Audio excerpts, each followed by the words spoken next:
testing like this. It's All completely right. different. So we're back, and Miss Woodley was just telling us about the Harry Potter program that she was working on. Yeah, I mean, that was great, but you did, the words are not coming. You would do the big interdisciplinary units. We used to do that. And like, when I taught 6th grade, we would do every year, right before the holidays, we would do Winter Wonders interdisciplinary. And we would each take, like somebody did all these Hanukkah things, and somebody did all these Christmas things, and somebody did all these Kwanzaa things, and we would divide up, and we would rotate. I mean, it was just great because we could do so much more the kids could see the relationship between math and science, and like it wasn't just, okay, you're going to go to math, okay, you're going to go to science. We could blend it all together and do stuff. Because you had flexibility, and I think the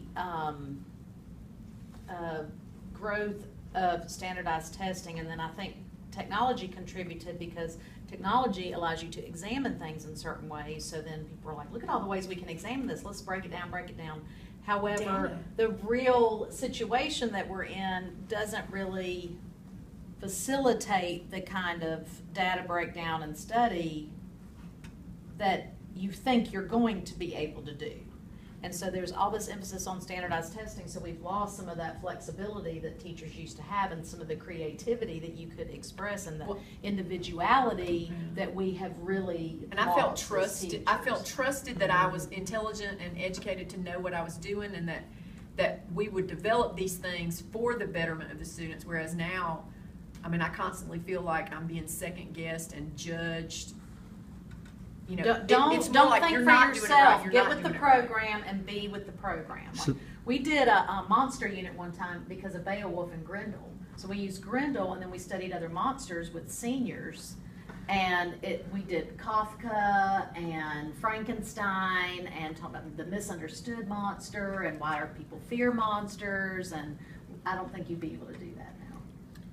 Yeah, I think one thing that a couple things that have changed and haven't changed. One thing that has changed, and when I started in 2005, I think y'all were saying this too, that, you know, we just weren't assessment driven like we are now.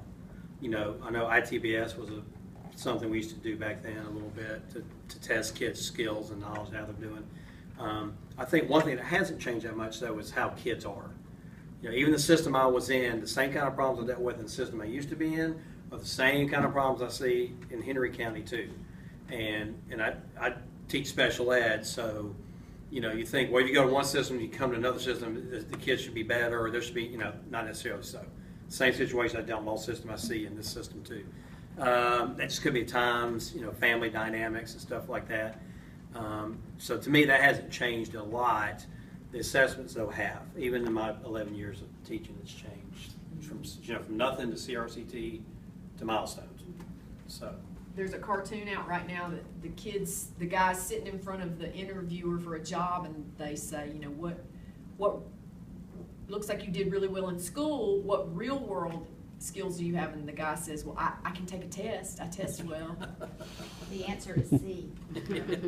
Well, now, interesting enough, Common Core standards that were established, the whole idea behind Common Core was to kind of level the playing field across the country so that you could have a baseline where students who move from state to state or from school to school could move without a great disruption into their school programming and their curriculum.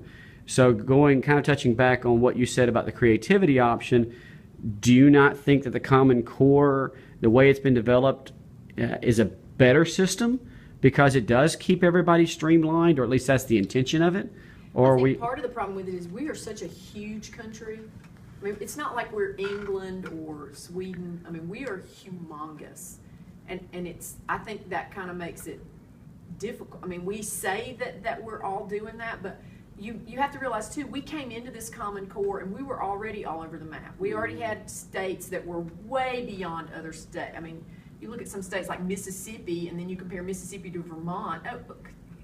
You can't say let's start in the same place. The clientele is That's like us different. saying let's start all these kids in the same place. They're not in the same place. We can't do that. We can't, you know.